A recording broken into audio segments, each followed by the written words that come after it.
Friday Night Prime Time is a series that you, the iRacing community, votes on to show basically what we show every single week for an iRacing season.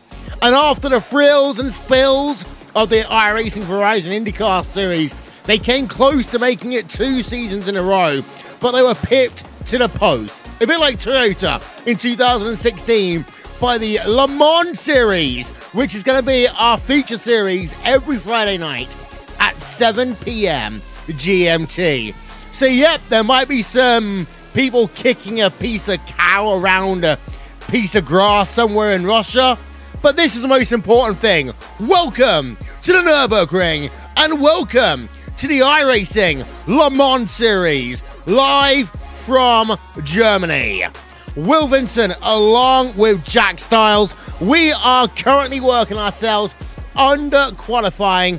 We've got ourselves 3 classes getting set to go racing. And Jack, we're also less than 24 hours away from a number 8 Toyota taking the field to the green flag in the world's biggest and best endurance race.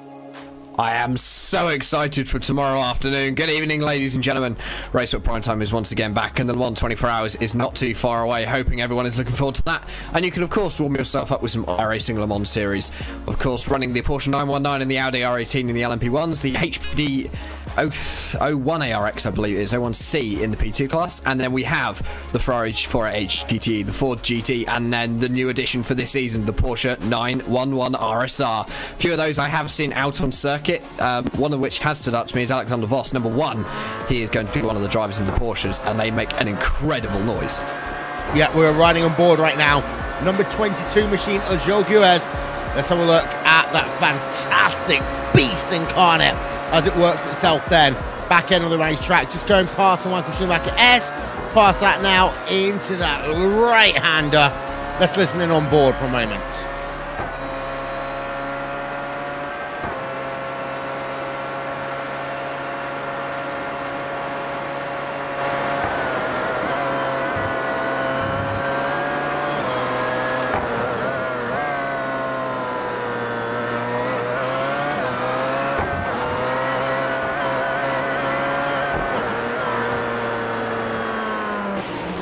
Well, that's P number 5 for the time being. Let's go and have a look down in LMP2 for a moment. And this is the driver of Ronnie Durek. He's up a position then to P number 6 in class. And now, well, we've got a driver going backwards. That's feeling then, going backwards around this Nurburgring racetrack.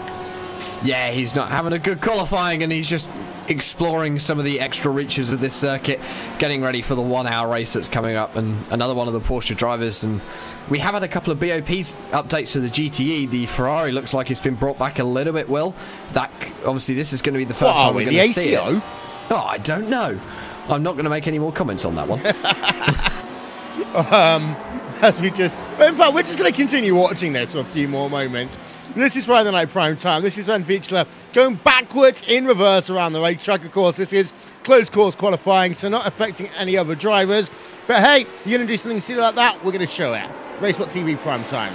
Ashley Owen, let's have a look at him then. As we go on board that Porsche 919 Hybrid into the NG Key chicane and on towards pit road. One of the things worth noting, all the races in this series are going to be exactly 1 hour long. But, Jack, it's a bit more complicated than that. Strategy will still be a factor. It does. All the cars are limited on fuel, and actually, for if we go to some of the lower downforce, much faster tracks in the season, Will, you do have to save some time or some fuel. Sorry, in the LMP1s. I found in the Audi at Monza last season, you could not get to the end on a tank of fuel. I had to save a little bit of fuel.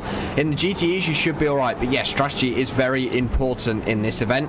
If you can get the strategy spot on, you might be able to get a couple of positions on the undercut. Yeah, Barry Morrison then, just cruising around, not looking as though he's going to do a qualifying time.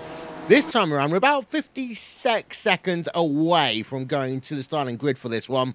But some of the tracks that we're going to see as well this season are fantastic. Of course, we have ourselves Circuit de la Sarthe here, because, I mean, what is an iRacing Le Mans series without Circuit de la Sarthe? But at the Nurburgring here today. Next week, we're going to go to Road Atlanta, Circuit of the Americas for round number 3, Circuit Spa-Francorchamps round 4, Suzuka round 5, Road America round number 6, Monza round 7. That's one you got to be careful of the fuel in particular. Silverstone round 8, Watkins Glen round number 9, Circuit de la Sarthe round 10, Daytona round 11, Sebring round number 12. So the best, really, in my opinion, of everything there is in terms of European and American-style Le Mans racing.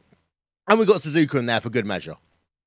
Suzuka is an awesome circuit, and especially in the P1 cars, it's so challenging because you've got those S's that you have to change direction very fast, and it's always a case of, do you run high downforce or do you run low downforce? Which one's going to be faster? Some drivers prefer high, some drivers prefer low. It's just how you like the car setup. Same here at the Nürburgring, actually. We do have some fast sections, we do have some slow sections. The setup is going to be extremely important because we could see guys boosting themselves along the straights and using that low downforce along the straights, getting the speed, or we could see them with the high downforce and actually getting it faster through the corners. Yeah, it's time then to have a look at your starting grid for this round number 1, Friday Night Prime Time, Season 3, 2018. This is the iRacing Le Mans Series.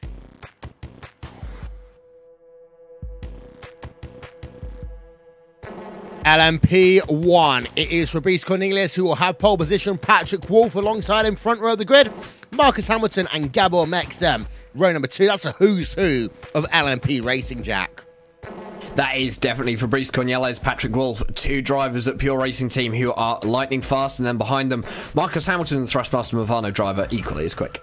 Yeah, as we just show you then the rest of your LMP1 field, 13 drivers in that one here today. Back over to LMP2, Carlo Labatti on the front row, and then Carly Jansen second place, Will Tragutha in third, and Miguel Vigo in fourth.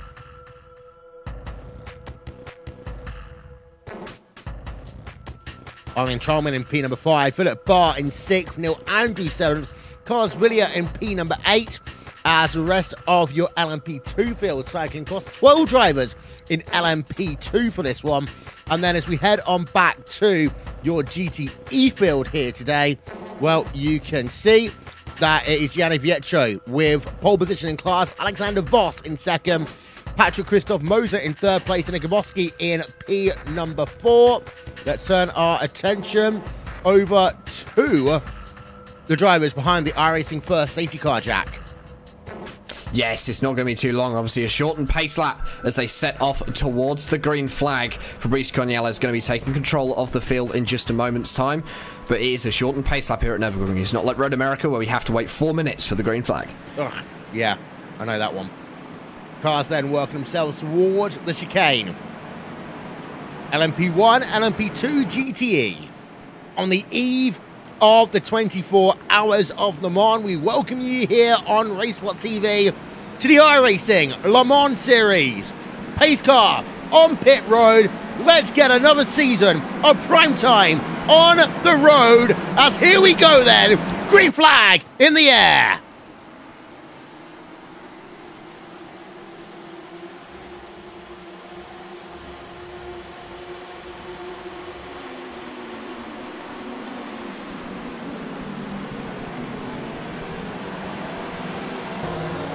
Oh, we got trouble coming to the start.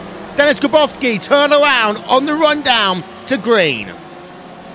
We also have Patrick Christoph Moser turn around. He didn't even make the start line, Will. This MRC.DE driver spun around in the final hairpin, and then carnage ensue in the back of the GTE field. 3 or 4 cars involved in that one, I think. That is not the start the GTE wanted to do. Got some guys at the back end and now be picking off positions, and it's just a race of survival now for the guys involved. Yep, so we're having a look out front. This is an LMP1. Most drivers have got themselves away without too many incidents. We are on board right now with Ashley Owen, number 26 machine, into that long 180-degree corner that leads itself to the Michael Schumacher S. Flick it to the left. Then to the right. You see, notice there in LMP1, they're not really braking, they're more just lifting off the throttle as they work themselves through those that section of corners. As well, back in LMP2, let's have a look at what's going on there. We've got Vigo, as you say, out. We've got Tragusa out as well. But we've got a good battle going on right now. Very close battle as we have a look on board with the driver of Neil Andrews. He's got pressure on his right-hand side, just able to hold on there over the driver of Carlos Villar. Yeah, also looks as though Andrews has got damage to that right-hand side wheel. The car doesn't look very settled. Obviously, this is the first lap. Everything needs to come up to temperature, but he has got some trouble from behind. In fact, side-by-side into the chicane behind. That is between Calvin Friend and another driver. That is going to be Paul Ancliffe. Ancliffe getting his way past nice and cleanly through the chicane and up into the final corner. Yeah, Calvin Friend then losing a position to Ronnie Durig as they work themselves past to complete lap number 1. Live timing and scoring is available. Visit RaceSpot.tv/timing for that one. Over to GTE. Alexander Voss has taken over the lead of this motor race in the first lap. He now leads. Actually, no, I take that back. He is still in second place. He's in second place, and he's got himself a 2.6 second advantage already over third place. But the battle is going on for your race lead. Voss then trying to pull away with that driver of Gianni Pietro in the battle for P number 1 in GTE. Both of these drivers are extremely fast. It looks as though we almost had a car stop coming through turn 1 in your GTE field. Looks as though they are back going again. But Alexander Voss and Gianni Vecchio. Gianni Vecchio, obviously a new addition to that Pure Racing team squad coming over from simrc.de in the recent week. Alexander Voss, he is from the now estranged Core Motorsports. We're waiting to see what's going to be happening with those guys at some point. Currently running as, I believe, a privateer wheel. But those two, I believe they're going to have a good fight for this hour-long race. Team Secret V2.0 maybe? No, I'd probably say so, yeah. Yeah. As we go back to have a look at a nice little freeway battle going on in LMP2. This is Johan Harf right now in the 6th position. He's got Carlos Villar just ahead of him and Philip Burr ahead of Villa. They come down into the chicane, left and then right here. Of course, we're running the faster version, I like to call it, of the chicane here today. It's the Strecky version of the Nurburgring. It is. I'd probably say it's the proper version of the Nurburgring, because to run that corner fast, you've got to have some balls. You have to really throw the car into the corner to get it through safely, and if you make one mistake, even those curves on the inside, if you hit it, even in these prototypes, as it looks as though Carlos Villar has a little bit of a slide going through turn number 1 that time. Again, if you hit that curb on the inside, you're going to damage your car. Back to LMP1. This is Joel Guer's number 22 machine versus Richard Arnaud. Battle going on track as Guer's just riding on board of him right now. It's actually one of the first looks we're actually going to have all these LMP1 cars on RaceSpotTV. We didn't have any of them, I believe, last season. They kind of got onto iRacing and didn't have too much action over the last season, I'll say, Jack. But now we're going to have an entire 12-week season with the Le Mans cars, LMP1, front and centre. If you're watching and you obviously are a part of the iRacing service and you haven't tried these LMP1 cars yet, I urge you to go and try them. As in fact, look at that, the boost being shown by Gabba Mex, getting himself past Joel Guez. Effortless there, Will, and that is something we do need to talk about with this car, the hybrid boost. You can just see how fast they pick up off the corner and gain speed. The hybrid boost is so important. You've got to manage it well, but it makes these cars so fast. You have to concentrate in traffic like there's no tomorrow. They are extremely difficult to drive, even harder to drive fast. Yeah, I've only seen LMP1 cars a few times in my life. 2 times at Spa and 1 time at Silverstone. And I'll tell you one thing, you stand on the exit of Luffield at Silverstone and see cars go through there, you realise just how fast they are at accelerating. Lovely battle then going on right now in LMP1.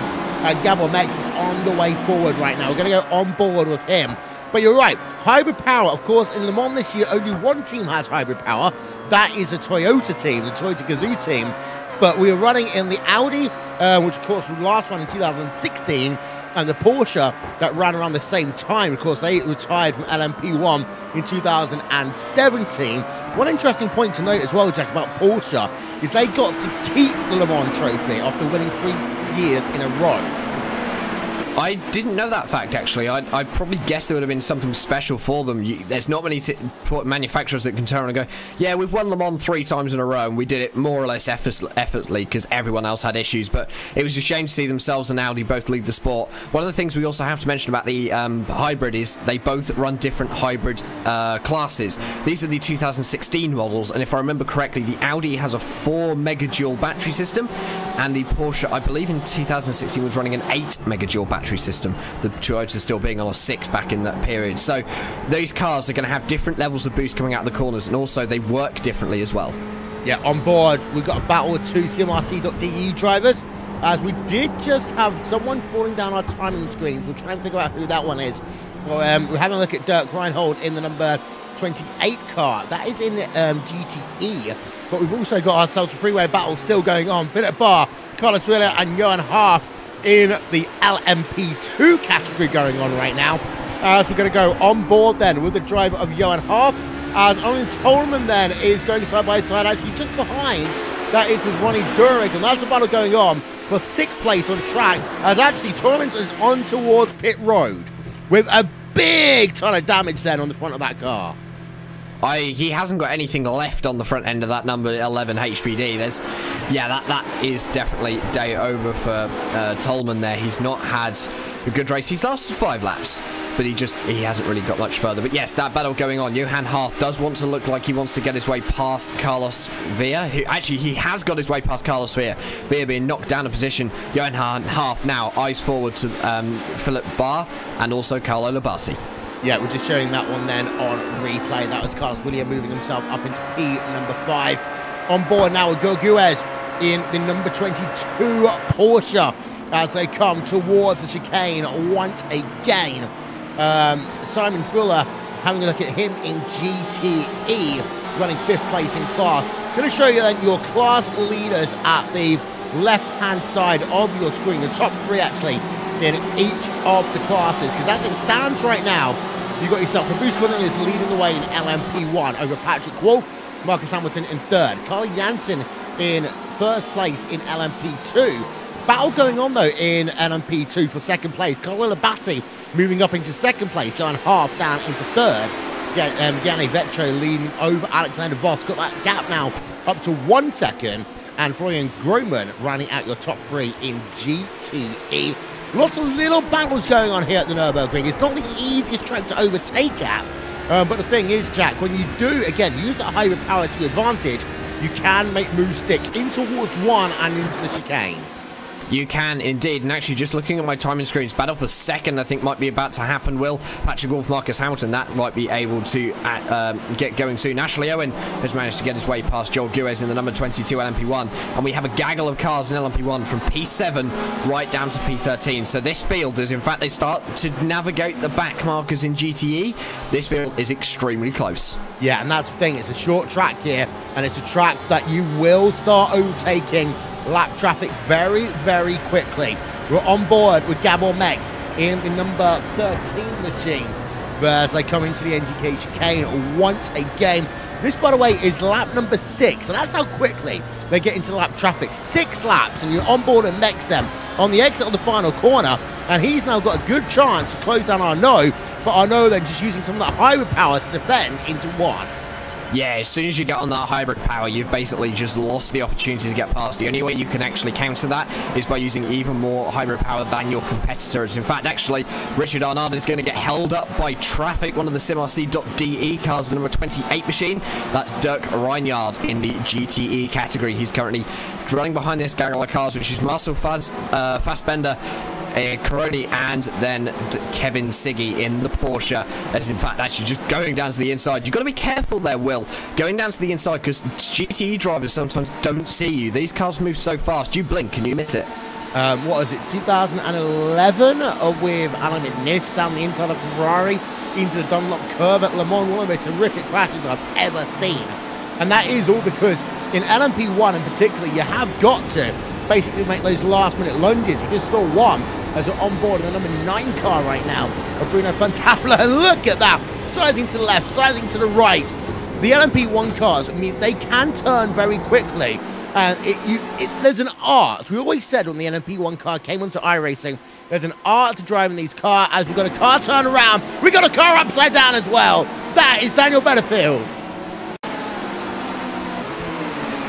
Betterfield's upside down. Here's the replay. Well, we talk about an art to driving an LMP1 car. This is what happens when it goes wrong. It can go wrong very, very quickly. Betterfield into the rear of a GTE car, gets turned around for good measure. Yeah, Benefield just looking like he's having a little bit of luck, a lot of puff of smoke coming out the back of his car, showing that his engine had blown, turning it up to 8 on the toasted dial. And Dan Benefield is out of this event, taking his car back to the pit lane. That Porsche 919 has a lot of damage on it.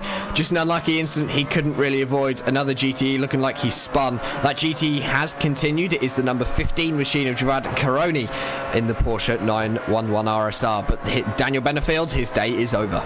On board, Marcus Hamilton. Over the last 2 laps, he's gained 1.5 seconds over Patrick Wolf as they work themselves down once again into what you might as well call a carousel if you're in a North American racetrack.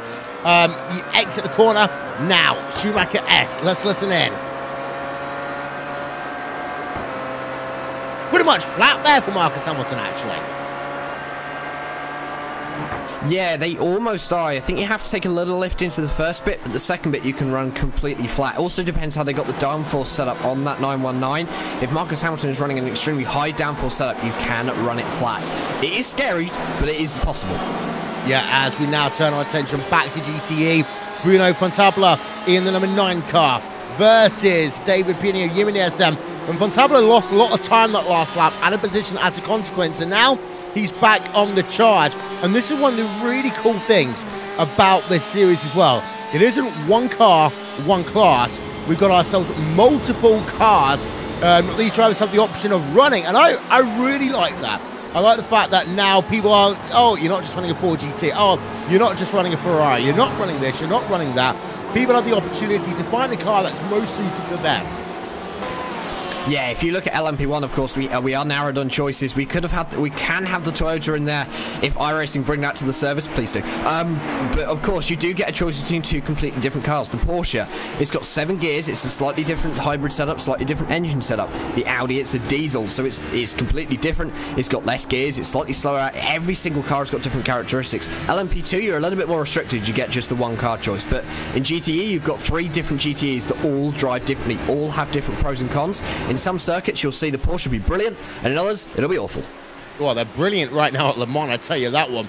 Led actually to a balance of performance change overnight from the ACO. So, I'll tell you one thing, actually. Let's talk about Porsche very quickly and about this weekend. I absolutely love their throwback liveries they've done for this event. I don't think I've actually seen a team go all out and have so much fun in their throwbacks. And I believe the pig car, as we're going to call it, actually their t-shirts have been flying off the shelves faster than Streaky Bacon on Father's Day. I have a feeling they have, and if you actually look at all the crew, they're all wearing overalls which are the same style, and I believe Lawrence Vantoor's helmet is also in the style of the pig livery. So Porsche have gone all out with this one. It's probably cost them a fortune, but it does look great. And if they bring home the bacon? If they bring home that was too bad, I'm sorry. I just need to go and sit down in a dark corner, I think, for a moment after that one. But we've got a number of battles going on. We're having a look at Gabor Max versus Richard Arnault right now in LMP1. Gabor Max is closing the gap over Richard Arnault. And in fact, let's put that speedometer on for our Gabor Max even for the moment and just show you this on the exit of the stadium section. I must start off by saying, Jack, I never liked the stadium section. I do prefer back when it used to be that right-left flick, the chicane where Michael and Ralph famously came together in '97. Hey, that was before my lifetime. Yes, I must admit, I'm not a particular fan of the stadium section myself. The version that they ran for the 24 hours of Nurburgring, which of course happened a couple of months ago, I much prefer that. But of course, we live what we get. And also, if you can see, that's the pickup of the speed wheel as they come off the corners. You can see it more off the slower corners rather than the faster ones. These cars accelerate so fast, and as a driver, if you've got GTE traffic ahead of you or P2 traffic ahead of you, you have to predict about 5-6 seconds before you even get on the throttle where that car is going to be as you come out of the corner. Yeah, as back in LMP2, still got the battle going on. Carlos Villar and Philip Burr for position.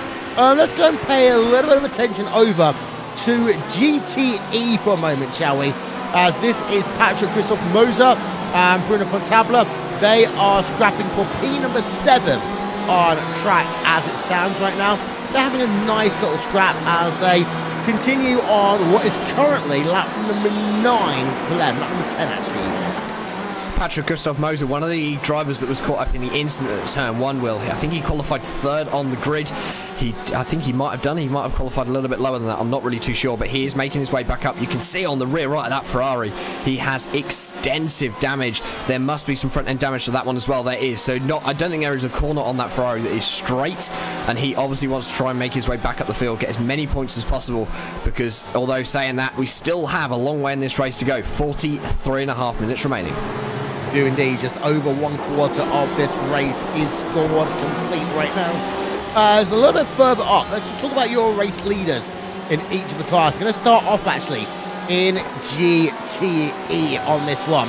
Giannivietto is actually now losing a bit of time to Alexander Voss. He's lost himself over the last 3 laps a total of 7/10 of a second. So even though Gianni got himself a good start to this motor race, he is now losing himself a little bit in terms of keeping hold of this race lead.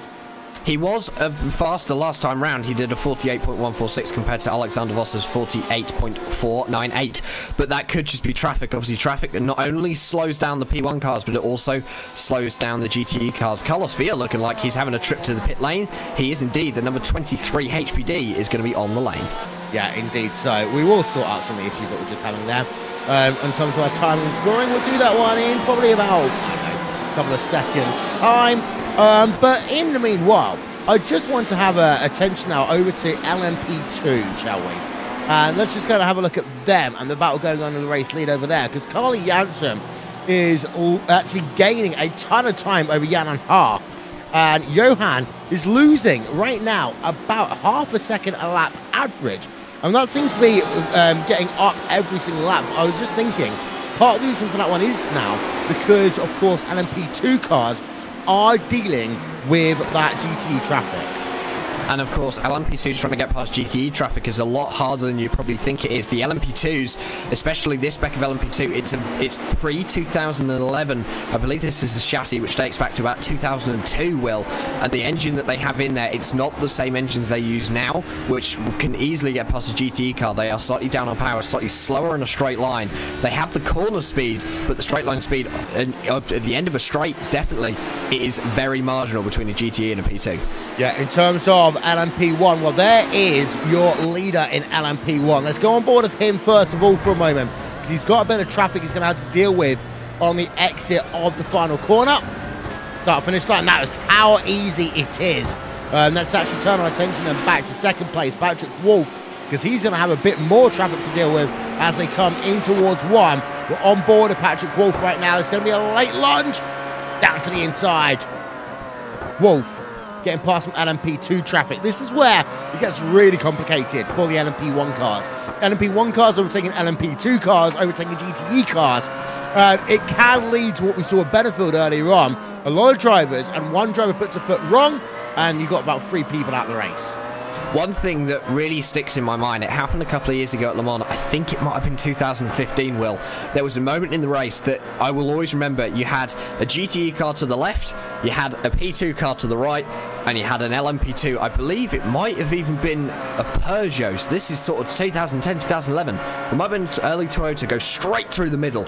And, okay, it's a risky move to make. You do not want drivers closing the door. I've seen it happen before, but Patrick Wolf dealing with it quite nicely at the moment. Yeah, in third place right now. Marcus Hamilton in second position, though. Marcus Hamilton has got himself second place for the time being here in this event as they work themselves through the left-hander towards one side of the curve once again. In fact, what we're actually going to do right now is we're going to turn our attention over to Patrick Wolf, give you a little bit of RaceSpotTV fan immersion, and give you a lap on board with him.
We talked about being inch perfect. There's a perfect example there. A lap on board with Patrick Wolf on RaceSpotTV. Fan immersion. That was fantastic to watch there, Jack. Almost had Carl Janssen up his backside as well. Patrick Wolf, he is on fire at the moment. He is currently sitting in third place in LMP1. Marcus Hamilton has managed to bridge a gap, but of course traffic is playing into this just a little bit. Fabrice Cornelis is only 1.2 seconds up the road for Marcus, so actually we can have a battle for your overall race lead coming on very soon. Yep, top three on each of your classes, left-hand side of your screen right now. Going back to LMP2, this is Philip Burr. We go on board of him right now, because he gained 1.7 seconds there over Carlo Labate on that last lap. So Burr working the traffic better than Labate right now, and I can see 1, 2, 3, 4, 5, 6, 7 cars ahead, and they've also got LMP1 traffic coming up behind them. This could be a good opportunity for Burr. In fact, it's going to be a really good opportunity for Burr, because he almost then found room as they enter the Michael Schumacher S. They're 3 wide ahead of him. This Nurburgring track is blistered with cars right now. Everywhere there is cars. I'm looking at my track map and it is just a sea of all the different colours for all the different classes. I can't keep track of where cars are on the circuits because it's just all the different colours. I'm just having to use my own initiative as Marcus Hamilton Patrick Wolf, gets his way past some more lap traffic. Well, no, that was Marcus Hamilton. Wow, I'm even getting confused at what driver I'm looking at, Will. Yeah, indeed. So we still got that LMP1 passing LMP2, passing GTE situation going on as they work themselves through the NGK chicane again.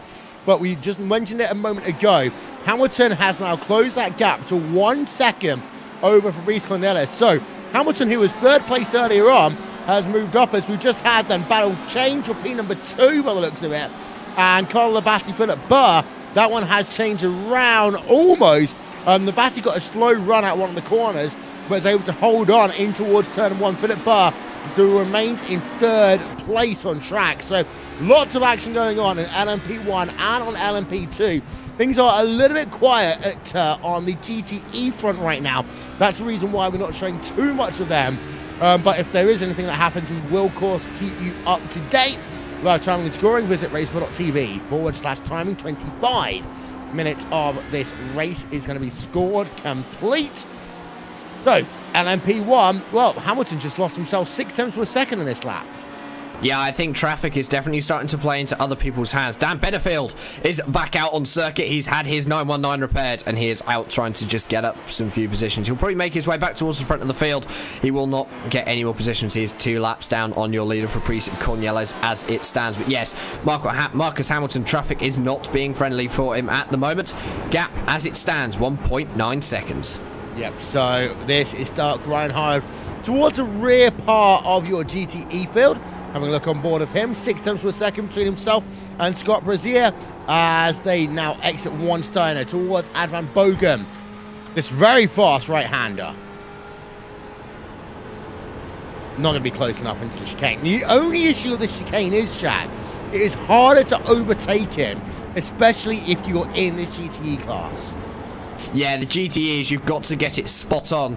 And if you, for anyone who watched the series, if you remember back to the gathering of tweakers round here a couple of nearly 18 months ago, I think it was, you'll remember Acme Racing, and I believe it was Apex Racing, or it was Acme Racing and a back marker came together and had an incident at that very chicane. You cannot go too wide into that chicane. It will end in tears. Yeah, it will do. As the battle for LMP1 has cooled down a little bit. The reason why we didn't show it to you really, Jack, is times can be deceptive, shall we say, especially in a race like this when there's going to be a lot of traffic. So yeah, the gap might come down below a second, but we saw, of course, Hamilton and Wolf change positions earlier on. Apart from that, you know, I think Cornelis is just managing this one from the front right now. Cornelis is doing a great job in traffic, and I've just looked at my track map. He's currently coming through the Vidoff chicane, turn 14 and 15 into the Coca-Cola hairpin, that final turn.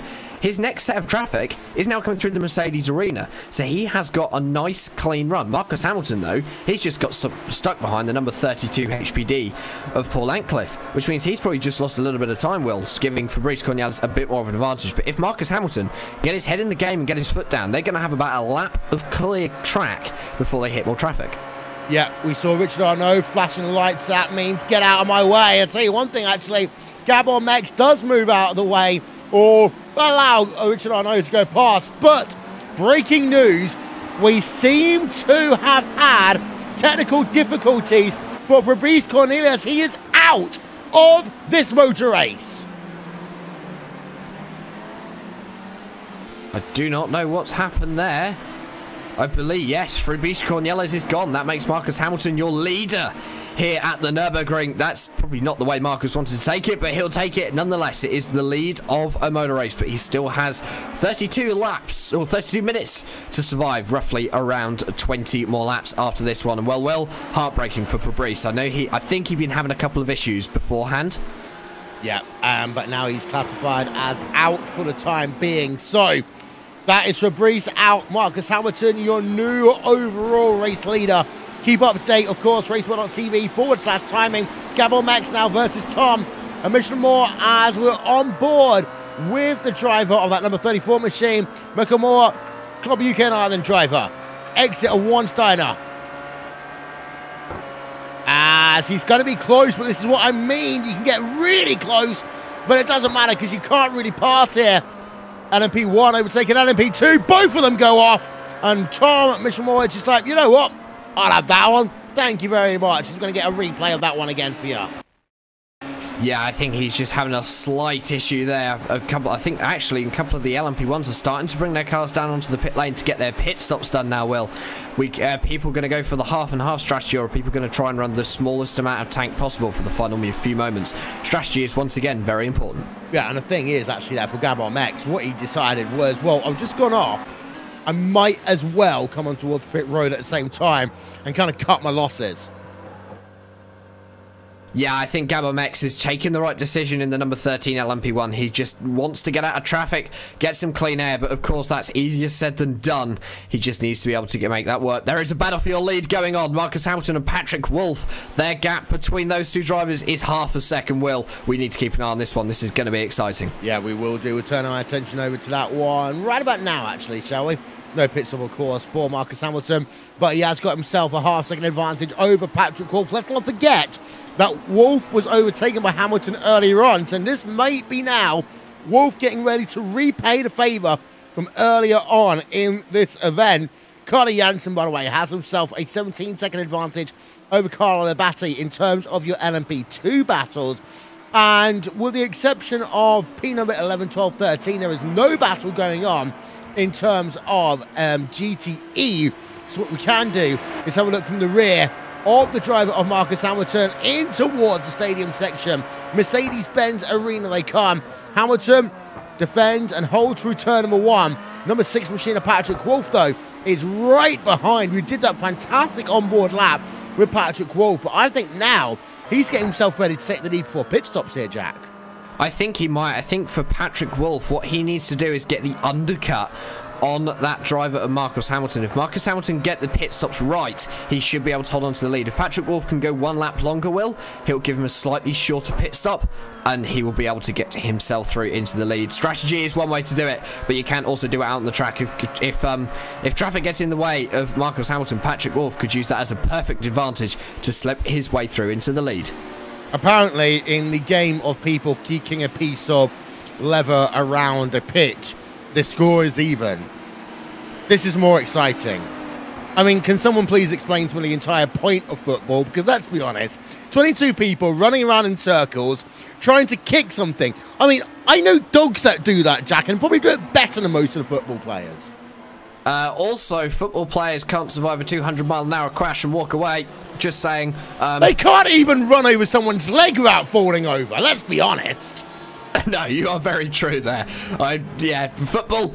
No, this is far too exciting. And Le Mans, yeah, still don't care about football. Give me Le Mans any day over that one. But this battle for your lead is still going on. And if you're watching the football, turn it off. You want to watch this? Look at this. Patrick Wolf. He's looking left, looking right. Don't go down the inside. Marcus Hamilton going to hold the inside into turn number 1. Patrick Wolf can try and go around the long way. The number 6 LMP1. He is in the lead according to my timing screens. Marcus Hamilton has managed to hold on to it.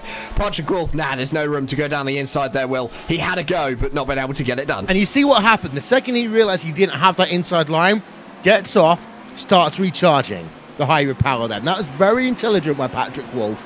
because he knew that if he just tries to fight every single corner, this isn't like a Formula car. This isn't like a GTE car. You've got to be able to not only, have speed when you need it, but you've got to think your way to how you're going to recharge that hybrid power here, Jack. And that, what I saw through turn number 2, is very intelligent heads-up driving by Wolff.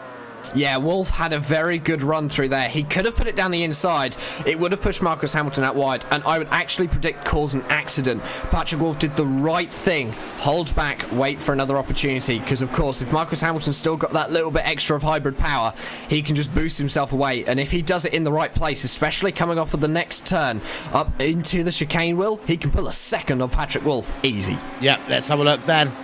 Aerial coverage brought to you by And One Design, official graphics partner of RaceSpotTV.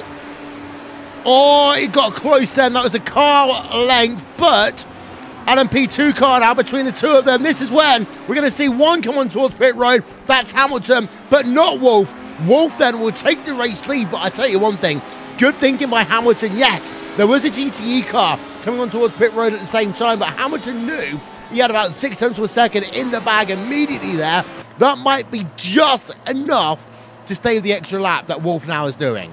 Right, this is what I'm looking at, Will. My track map is showing that when Marcus Hamilton comes out of pit lane, he will have more or less a clean track. Very few traffic ahead of him. Patrick Wolff, he's got most of the circuit ahead of him.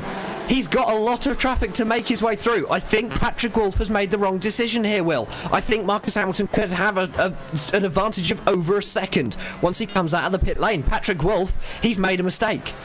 Yeah, we're on board with him. He won't get this LMP car in towards that right-hander. And if he's not quick onto the gas pedal, he'll have to stay behind for the S. But no, he's good enough now. But he's going to close right onto the rear of this GTE car through the Michael Schumacher S. Look at how quickly he closes down into 11. And he's got 3 cars ahead of him who's likely going to have to pass before the end of the lap into Warnsteiner. That is one of the SimRC.de cars that he's just going to work himself past. Finally, now Adrian Bogan, he's still got 2 cars he might be able to get past on this lap. Down to the inside of a Ferrari. Through there. Through the chicane. Right onto the rear. And on towards pit road comes Patrick Wolff then.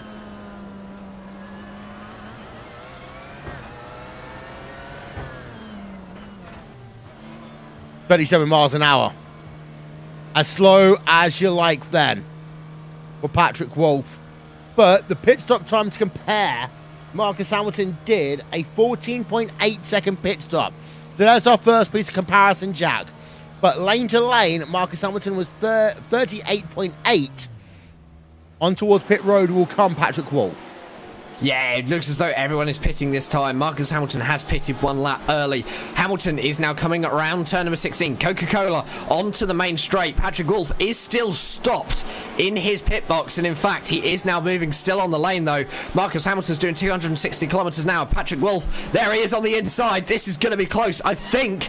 Yes, wow, actually, that's a gamble that I would not have thought would have paid off. Patrick Wolff is your new race leader, but Marcus Hamilton instantly looking to the inside, trying to get that position back. Yeah, cold tyres there for Patrick Wolff. He's got to be careful over the next 3 or 4 corners because Hamilton will know, and he might want to save up a little bit of higher power just in case here. We're on board with Hamilton in that number 8 machine.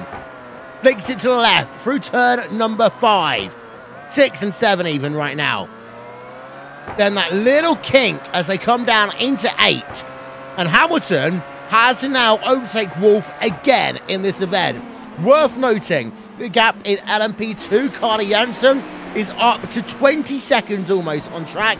And in terms of GTE, well, Gianni Vietro now has 4.5 seconds advantage over Alexander Voss. Not many people can say that one, Jack.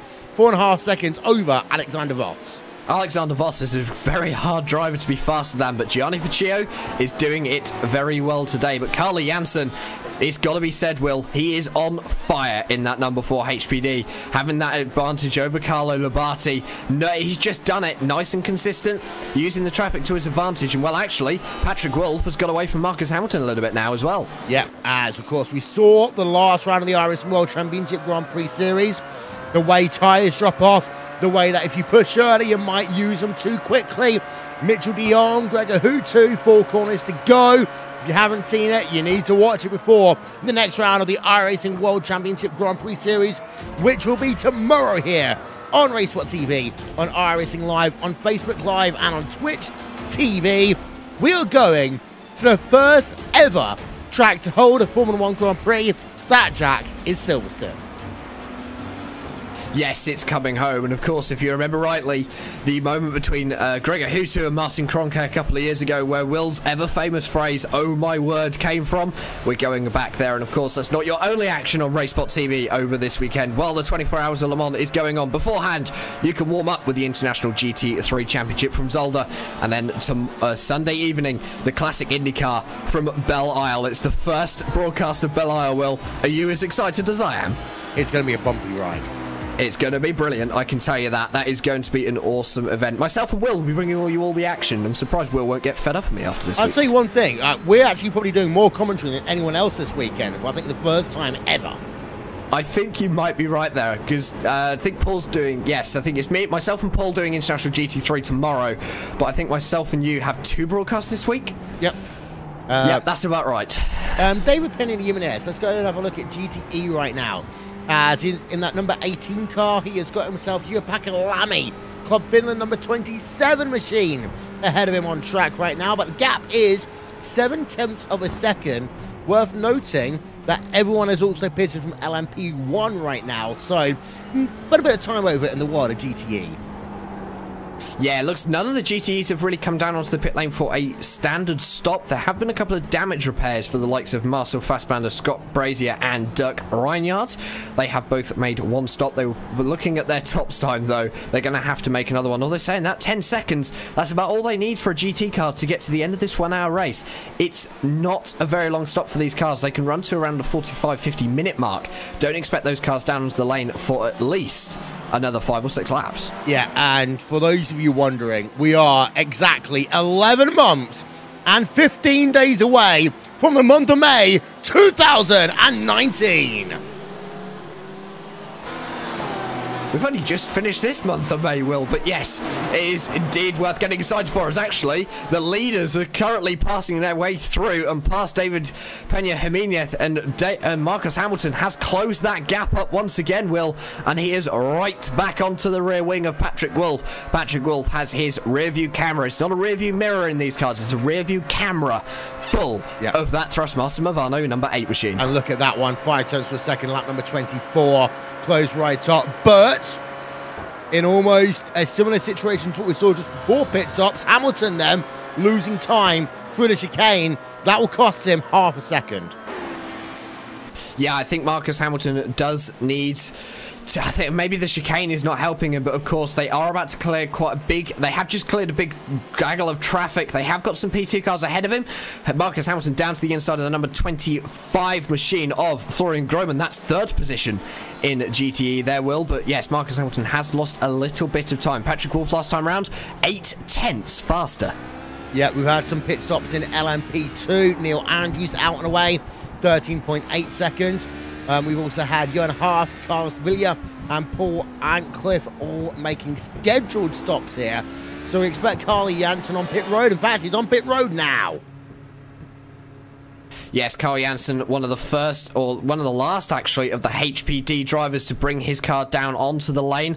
Carlo Labate, as well, is going to follow. Philip Bauer is going to stay out for one more, so Philip Bauer will inherit the lead of LMP2, because Carl Jansen is still stopped on the lane, and it just looks as though Ronnie Durick, who looks like the last of the HPD drivers in that group of cars that haven't pitted yet, so one HPD not pitted, that is Philip Bauer, who is now your leader. Yep, so we've actually had a lead change then in LMP2 as a consequence. This guy gets the glory for a few moments as Philip Bauer, number 33 machine, does lead the way in LMP2 for the time being. Carly Jansen's pit stop, 14.3 seconds. Carlo Labate about to finish his service right about now. He's out and away, and the pit stop time for him, 13 seconds, a little bit faster, 37 end to end, but let's be honest, Jansen didn't really need to push that one. No, Philip Janssen, or Carl Janssen, has got a very large lead at the front of this field. He basically just needs to bring it home now. These cars have got around 11 laps remaining, Will. That's all they need to do to get it to the end. And for Carl Janssen, it's just a Sunday drive. Hi, Nick Thisson. We like Nick Thisson. RaceSpotTV, live timing and scoring. RaceSpot.tv/time. Keep up to date all season long as we have ourselves our first real GTE driver on pit road. It is a Ferrari, and it is David Jimenez out and away in a total time of 8.6 seconds for him. Yeah, it just looks as though the drivers are starting to get all their pit stops done. The GTE drivers will be thinking about pit stops in the not too distant future. Just watching Philip Bauer, your HPD leader, he, I believe, going to be coming down onto the lane this time. He is indeed across those hatched lines, which you can cross. Most circuits you can't, but the Nurburgring you can because of how tricky that pit entry is. And he's going to be down on the brakes very hard, and in fact, just about getting it down to the 60km pit lane speed in time. Had he been about a second later on the brakes, well, even half a second, he would have got a speeding and pit lane penalty. Tell you what, there are some really difficult pit roads in its schedule. So that it's off, it's actually more difficult to come towards pit road than many people give it credit for. Suzuka as well, because it's actually downhill off camber coming on towards pit road. Circuit of the Americas is pretty easy when you put it all together. Spa, the issue with Spa, of course, is normally its length more than anything else. But it's not as bad as Homestead Miami Speedway or Texas Motor Speedway in the last one of the Horizon IndyCar series, when they basically had to stay on the pit road limiter until turn 2. Yeah, that is pretty much it. And I mean, obviously, Suzuka is one of the more challenging ones. Circuit de la Sarthe, the pit entry for that is just another Ford chicane, I like to think of it. Just the second one you have to take at 60 kilometers an hour because you have passed the pit speed line. But of course, these were some of the pit entries. And pit entry is so important because you can win and lose your race there, like Lewis Hamilton did in China all those years ago. Should we get Robbie Williams over to do the tricolor flag for Le Mans? Seeing as apparently he's, like, important again. Is he? I never knew that. Well, he turned up at some place, like, you know, for some random football competition, so apparently he's relevant again. It's not really interesting. I'll tell you one thing, actually. One of the interesting debates we saw the other day of the Triple Crown of Motorsports. We talk about glitz and glamour at Monaco, but actually, it's got the least pomp and ceremony of all 3 races of the Triple Crown, because Indy and Le Mans, it's like you know exactly what is happening minute by minute in terms of pre-race. Monaco, it's a case of, okay, off you go. See you in 2 hours, you're going to have a nap now. Yeah, the Monaco Grand Prix, I did watch it, and I must admit, I fell asleep watching the Monaco Grand Prix, although Daniel Ricciardo did do a good job to win that one. But yeah, again, the Monaco Grand Prix, it's a funny one because obviously it's a very tight street circuit, and the celebration afterwards, we all saw the video of Daniel Ricciardo jumping in the pool, as the winners usually do. That is the tradition. Although there was a new one that was made at Belle Isle. It was jumping in the fountain. Yep, jumping in the fountain. Was that? Yeah, that was a bit early, wasn't it? Yeah. There was also, you know, hitting a concrete barrier. That's a new tradition as well, apparently, but only if you're a pace car driver. Yeah, I think that's a very interesting one, and I know for myself I found that quite amusing, and it did delay the start of the race. Late night for me, that one, for watching Belle Isle. But no, that Belle Isle is always an interesting race in IndyCar, and I can't wait to see the Classic IndyCar Series. And on iRacing in general, there's going to be some great events come out of that place. Yeah, I'll tell you one thing. At least you can now say that a Chevrolet Corvette can withstand a hit at 70 miles an hour into a concrete barrier. So, in terms of marketing, at least there's that one, right? As we're on board of Carlo Labate, still behind Johan Harf. Now, actually, I believe Harf's actually got himself up to second place. Trying to work out how this one's happened, but Labate now in 3rd. Yeah, Labate has managed to lose some time. I'm going to go and have a look at his lap times and see what happened. Obviously, he is going to have a slow one for his pit stop, and he has indeed a 2:14.8. Lap 24. Yeah, lap 24 looks slow. 1:46. Ah, that could be his in-lap, though. No, because he's still lost. Trying to do the mount. Oh, yeah, you're right. Johan Harf just came in early, got the undercut by the looks of it. Yeah, good strategy there from Johan Harf. He did come in very early. He had a 2-second longer stop as well. I think he did that with traffic, Will. Wow, incredible then. Johan Harf up into second, but Labate is a driver that knows how to push drivers into mistakes. So I'm going to keep an eye out then on that one. Here's your top 3 in each class. Patrick Wolff leading, Marcus Hamilton second, and Richard Arnaud third in LMP1. Carly Janssen leading in LMP2. Johan Harf in second. And then Carlo Labatti in third. Gianni Fietro leading by 5.7 over Alexander Voss in GTE. Sven Fila in third place. We'll show you the top 8 then, cycling through in terms of your class positions, your top 8. One thing I will note then is that the gaps have gone up dramatically after pit stops. Yeah, it just looks as though the pit stops have factored in. I think some drivers have also taken a slightly more generous or slightly slower approach to that pit lane as Sven Fila brings his number 16 Porsche down onto the lane via Alexander Voss and Gianni Vecchio as well. So GTE pit stops now kicking off with 12.5 minutes remaining. These cars, they've only got to do 8 more laps. Yeah, not long for them then. 12 minutes, 22 seconds. In fact, we are going to go and ride the outlap on board with Vietcho. Number 3 machine, RaceSpotTV, fan immersion.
If you want to see LMP1, GTE and LMP2, not necessarily in that order, in some form of an order, going around and doing 24 hours of intense racing at Circuit du Soleil, that'll be here on RaceSpotTV on the 18th and 19th of August, 2018. It is the iRacing 24 Hours of Le Mans.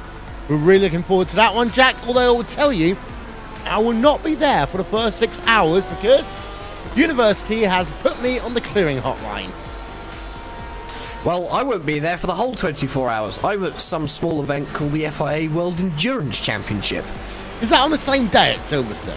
It is, yes. Le Mans, iRacing Le Mans 24 hours and the FIA WEC 6 hours of Silverstone are the same weekend. Good luck, British iRacers. Yeah, that's a fun with that one. So, and also good luck, British iRacers or British fans. You have to try and find a way getting into University because we know how bad the clearing hotline can be. But yeah, progressing and digressing for a moment. You can catch that one, of course, all 24 hours here on RaceSpotTV and on iRacing Live. It is an iRacing special event. Patrick Wolff then has built up a lead over Marcus Hamilton. It is now up to 2 seconds in terms of your LMP1 battle. 1.5 seconds Marcus Hamilton gained though on lap number 30, but then it looks like Patrick Wolff is just scything his way right now through some traffic. Yeah, I think Patrick Wolff is going to be struggling with some traffic at the moment, but Marcus Wolff has dropped back.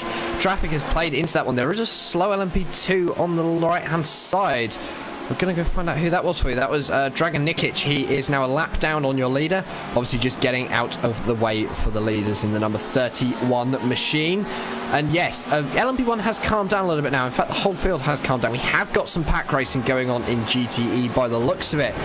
Patrick Christoph Jimenez and Pekka Lamy are in a pack with Patrick Christoph Moser. But of course, pit stops are happening in that class. It looks as though they have almost an incident between Christoph Moser and Peña Jimenez in the 18 Ferrari there, Will. Yeah, Carlo Batti right behind, going half. Good at Bar right behind there as well. But having a look at Jimenez and Pekka Lamy, these two are going at it. Glacier Racing Car, Club Finland. Pekka Lamy, David Pieni, Jimenez right now as they are battling, squabbling for 5th place in class.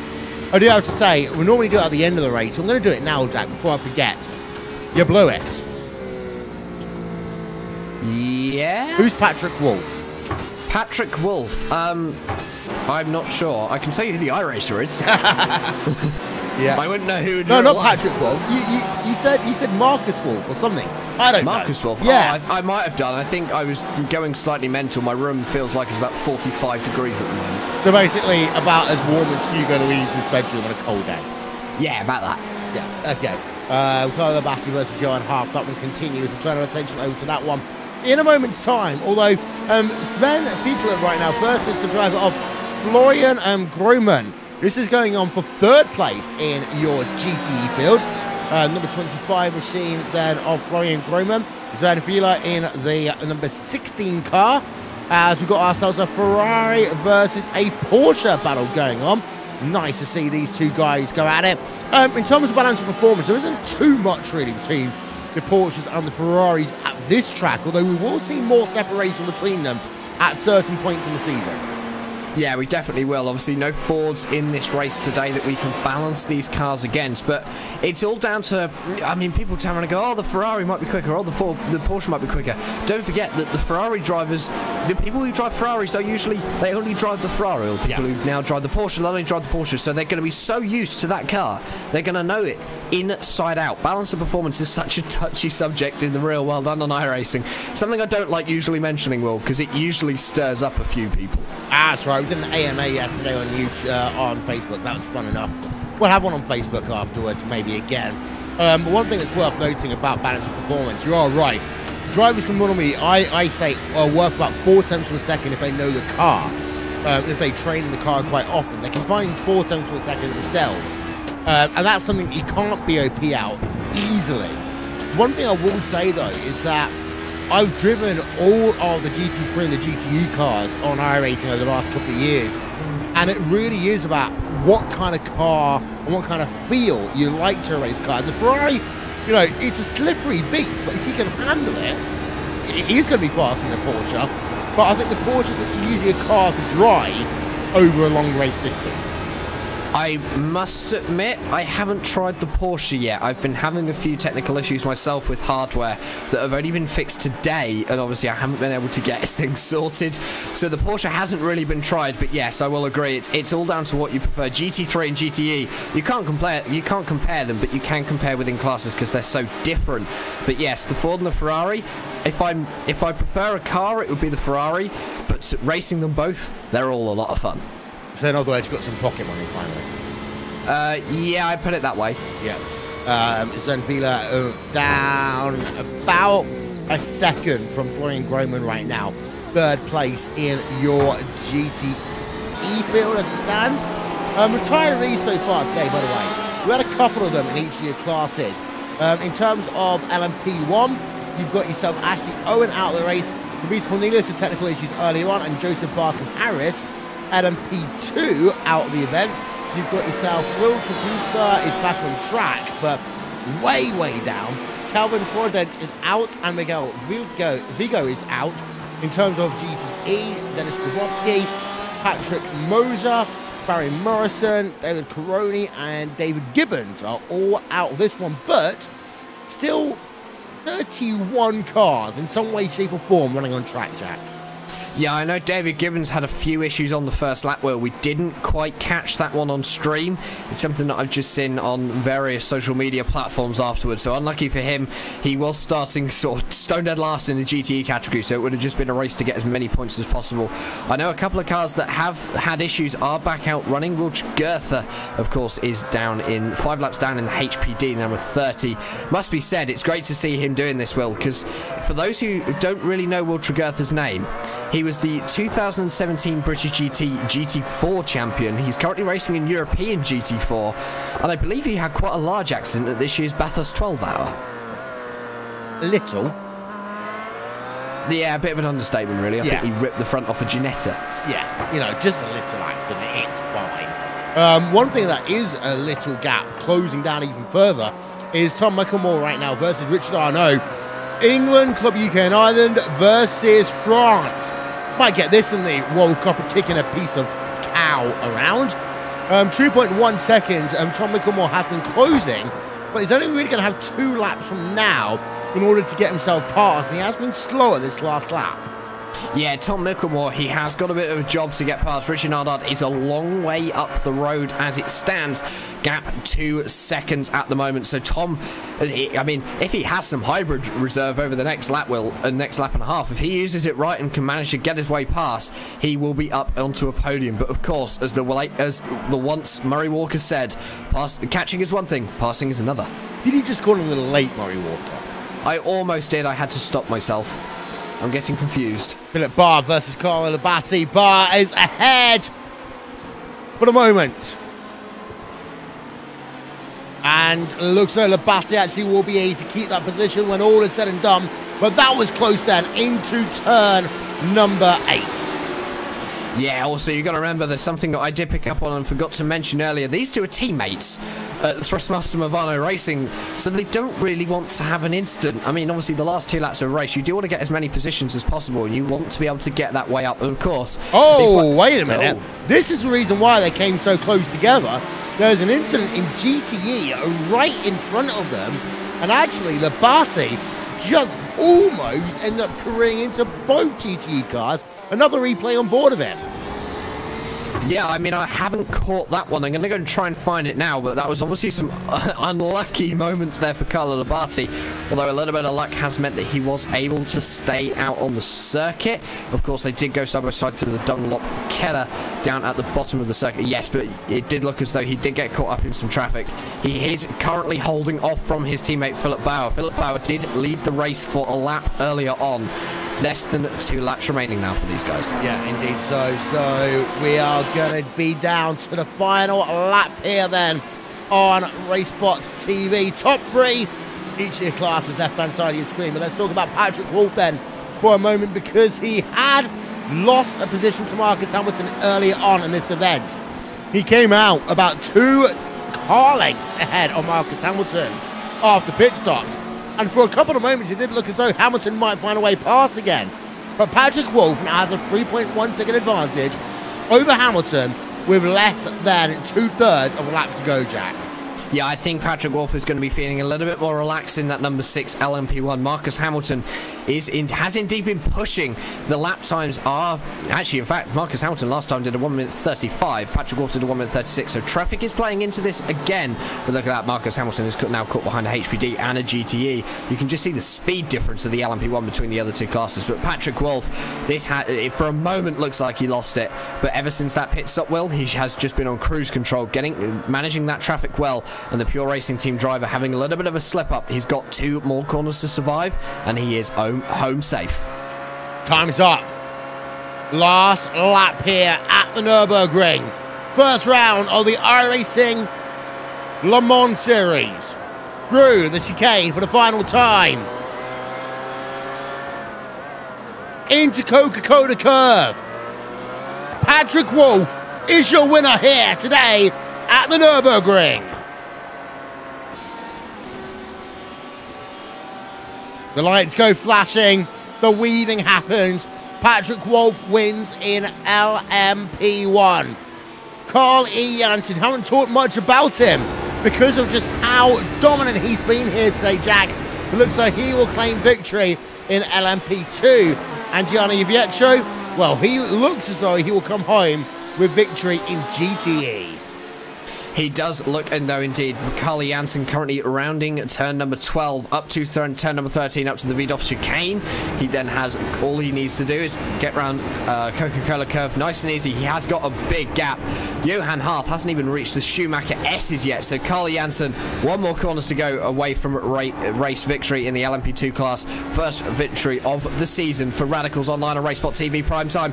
Pulls over to the inside, is going to give a good old flash on the lights, a bit of a weave. And the number 4 machine of Carl Jansen is your winner in LMP2. Yep, so there's 2 classes down, 1 more to go. Here is Gianni Vietto towards the Coca-Cola curve then for the final time for him. Out he comes, and he will claim victory then in GTE. There are your 3 class winners and 3 very worthy ones here today. One thing I am actually having a look at here is that in each of your classes, this is an interesting one. So in LMP1 and LMP2, the driver of the highest iRacing, I believe, won. That wasn't the case in GTE, because the highest placed I-rated driver is Alexander Voss, and Gianni Vietto is, get this, 1,000 I-rating below Alexander Voss, but wins here today by 5 seconds. Yeah, it just shows that iRacing doesn't always tell the story. And also, Will, one thing I have just spotted, that battle we were watching between Richard Arnaud and Tom Mickelmore, coming on to the final lap. I didn't think Tom Mickelmore had a chance at 3rd position. Well, he did it. He finished 3rd. He managed to get past. I think Richard Arnaud had a problem. Let's try and see whether we can find a way of going back to that one. It's going to be hard, but we can have a go at the very least, right? Well, yeah, this was the end of it.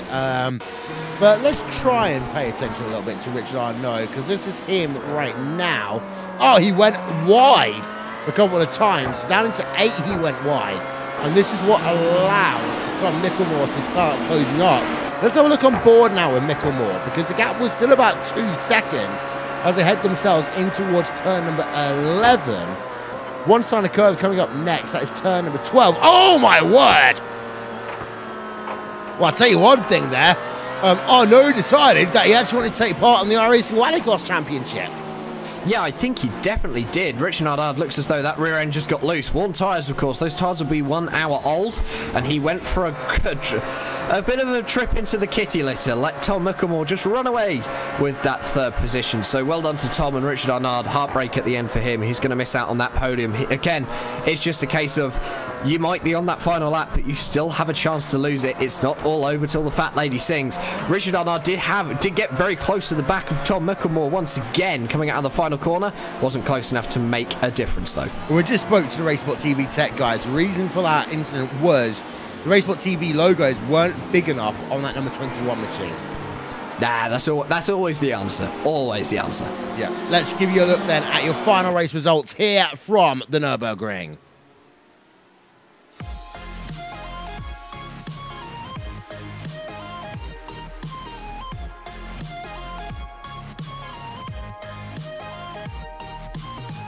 Patrick Wolf wins by 2.3 over Marcus Hamilton. Tom Mickelmore gets 3rd place. Last lap of the event, Richard Arnaud 4th. And Yuki Nakai rounds out your top 5 with Gold Guez, Julian Rubelo, Dragan Nikic, Gabor Mex, and Daniel Betterfield rounding out your top 10. Over to LMP2, and Carly Jansen wins by almost half a minute over Johan Harth, Carlo Labatti in 3rd, and Philip Barr in 4th. Carlos Villia rounding out your top 5.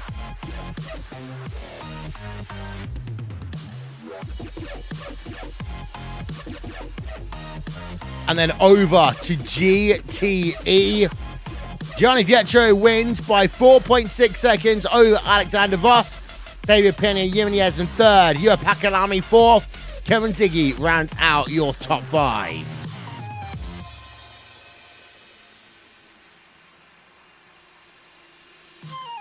What a race we've had here today, Jack. Round number 1 of 12 of the iRacing Le Mans series. And next time out, it's just going to be as fun. I tell you what, 12 fantastic rounds here in the iRacing Le Mans series. I have a feeling that this season is not going to disappoint anyone. For those of you who have watched the whole race, you will understand that for the next 12 weeks, we will be bringing you one of the best multi-class series that I believe sim racing has to offer. Can only be topped by, I'd say, the Neo Endurance Series and the Sports Car Open. Those will be returning later on this year, of course, but the iRacing Le Mans Series will always bring you lots of action, and we definitely got that today. Yeah, and the thing about Road Atlanta is you can gain or lose 5 seconds in a heartbeat. It's a track where patience really is a virtue. Yeah, you try and pass in an LMP1 car, an LMP2 car, or even a GTE car going through the S's.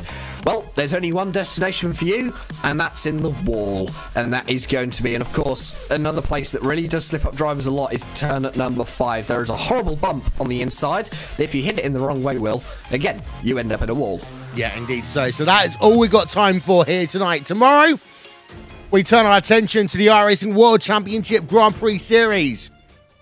And we turn our attention over to Silverstone. The Commander streak is finally broken. Who too has won a race in 2018? But that's only a tiny part of the story.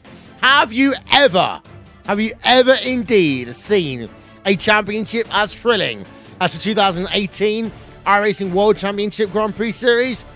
Check it out tomorrow as another twist, another set of turns will take place. And of course, Sunday night, it is a classic IndyCar series as we go to Belle Isle in Detroit. It is a new race after Indianapolis.